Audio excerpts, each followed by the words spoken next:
많은 분들이 9월 모의고사가 수능이랑 제일 가까운 평가원 모의고사고 그 성적이 거의 그대로 간다고 말씀을 하세요.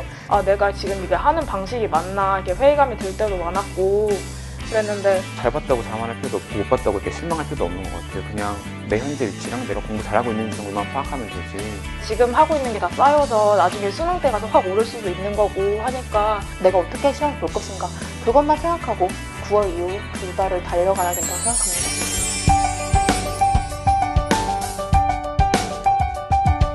국어 같은 경우는 지문 안에 다 답이 있어요. 그 지문에 거의 빨려 들어가는 정도로 그 순간에 집중력이 문제 푸는데 굉장히 큰 영향력이 있다 생각합니다. 예전에 풀었던 평가원을 실전이라고 생각하고 다시 풀면서 이런 부분에서 사소한 실수는 이렇게 해선 안 되겠다 돌이켜보고 하면서 그렇게 준비를 했습니다. 수학은 더구나 이렇게 파이널 기간에는 틀렸던 문제들을 다시 한번 풀어보는 것들이 진짜 중요한 것 같거든요.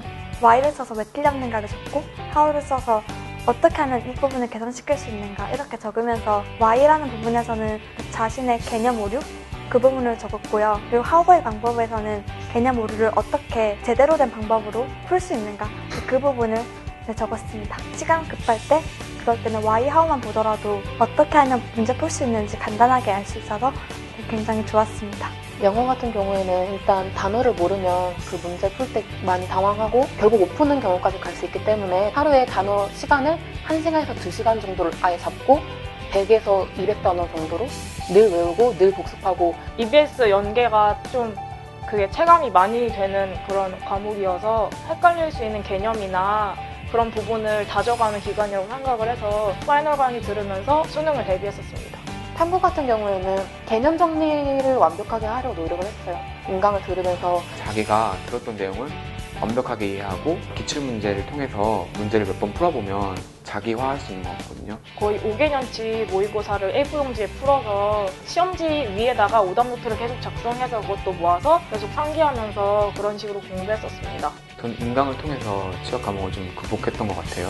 이 시점에서 학생들이 꼭 알아야 할 게 뭔지 다 정리해서 보여주시는 강의잖아요. 그걸 들으면서 더 이상 뭘 해야 될지 모르는 어떤 막연한 불안감에서도 벗어날 수 있었고 EBS와 지문제를 함께 활용할 수 있기 때문에 정말 수능 직전에 들을 수 있는 강의로는 최고인 것 같습니다.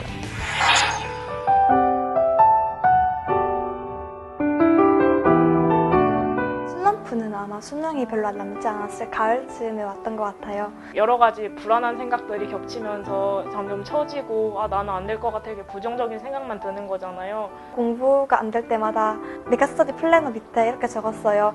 저를 사랑해주신 분들을 실망시키지 말자. 스케줄 짤 때 파이널 시간표를 따로 만들었는데 정말 빡빡하게 짰어요. 다른 생각이 안 날 정도로 하루에 16시간씩 공부할 시간을 짰더니 그렇게 치여 살다 보니까 슬럼프가 올 수 없었어요. 슬럼프가 왔다고 생각하지 말고 내가 하던 대로 하면 언젠가 나는 한 차례 발전해 있겠지 하면서 계속 책상에 앉아서 공부하다 보면 자기도 이제 모르는 사이에 그런 시기가 지나가 있는 거죠. 힘들다고 해도 책상 앞에 떠나지 말고 계속 꾸준하게 공부하라고 말씀하고 싶어요.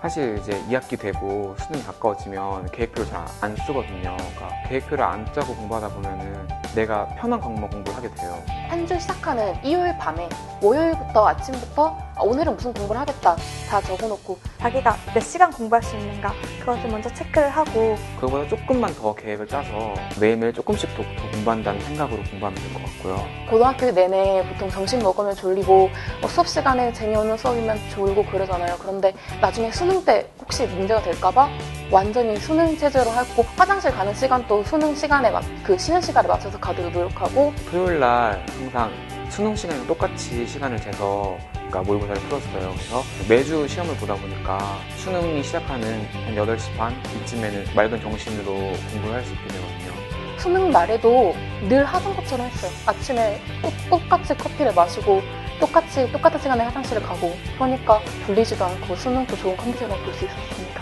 혹시 수시 1차 논술 준비하는 학생이 있다면 논술도 물론 중요하지만 수능이 1차고 논술이 2차라는 거. 수시 1차를 붙었다고 그 학교 붙은 게 아니잖아요. 수능 성적을 맞춰야 되는데 다 정신 놓고 공부 안 하는 사람이 절대 그 정신으로 대학 갈 수 없어요. 수능에 따라서 이제 수시 합격도 당락이 결정되는 거니까 그래서 끝까지 수능 열심히 하시고 힘내셨으면 좋겠습니다. 네, 수험생 여러분, 지금 많이 떨리실 텐데요. 9월 모평 보느라 정말 수고 많으셨고요.